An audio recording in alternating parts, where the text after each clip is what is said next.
tawag doon ay TNM. Ang ibig sabihin ng TNM na yan ay Tridentine Latin Mass, hindi traditional Latin Mass. Kasi lahat ng misa ng simbahan, Latin man, Griego man, Hebreo man, Tagalog man o Ingles, kapag aprobado ng simbahan, lahat yan traditional.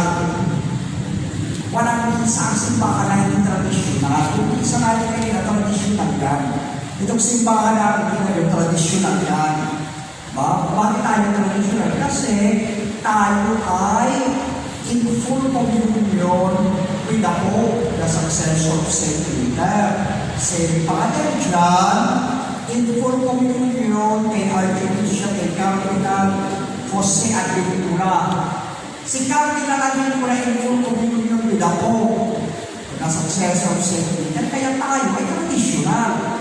We belong to the fullness of tradition given by Christ to St. Peter and the Apostles. Kasi ang patunay noon ay ang Pope na successor of St. Peter. Next page. Ayan. So, yung dalawa yung aprobado ng misa ng simbahan. Yung PML, yan ay Tridentine Latin Mass na inaprobahan and promulgated ni Pope St. Pius V. Kailan? Noong 1570. Ibig sabihin, Middle Ages to 16th century. Hindi pa rin gusto ang Pilipinas kung ginawa yun. Pero bago rin lang, 1570 lang. Okay? Bakit gawa lang siya? Mga 500 to 600 years ago lang yan nagawa. Yung namang misa natin ngayon, ayaw naman yan sa ritual na inaprobahan ni Pope Paul VI noong 1969. April 3, 1969. Yung document na pinag-ibay ng misa ng TNF ang tawag ng Confrimum. Ang document naman na nagpatibay at nag-promulgate ng misa natin ngayon, Missalia Romanum, ay ang pangalan, Missalia Romanum. So kaya yan ay parehong isinagawa ng Santo Papa, parehong inaprobahan ng Santo Papa, at parehong pinagtibay ng Santo Papa.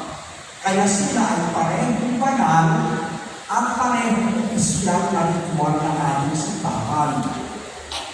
Okay, kaya parehong valid. Parehong naging katawan ng dugo ni Kristo, yung tinapay at alak. At yan ay equal. Hindi natin sabihin, mas maganda yun kasi natin. Hindi. Parang sinabi ang simbahan ng natin, mas maganda kaysa sa hindi natin. Diba? Kaya ang misa ni Kristo, hindi natin. Alam mo ka rin yung misa ni Kristo, Aramaiko ang salita ni Kristo. Kaya nung nag-misa siya yung Last Supper, Aramaiko ang kanyang salita. Yung mga apostol naman, nung naglilisa sila sa Efeso, sa Corinto, sa Thessalonica, no, sa Filipos, hindi pa natin ang salita ng Roman Empire during that time.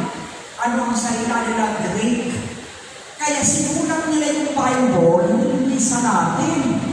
Hindi rin sa Hebrew, kung hindi in Greek. Pati yung mga misa nila. Bilis na nila kung ano ginagawa ng Panginoon. Nung nabula mo siya pinagkano, kumuha siya ng tinapay, lahat yung sinulat nila in Greek. Okay? Kaya yung Greek Mass, mas matanda kaysa sa Latin Mass. Diba yung mga Mass ni St. John Chrysostom, the Mass of St. Basil the Great, mas matanda yung isa sa TLM na 1570 lang na-establish ni St. Pius V. Okay? Pero pareho sila parang. Diba? Yan ay pareho.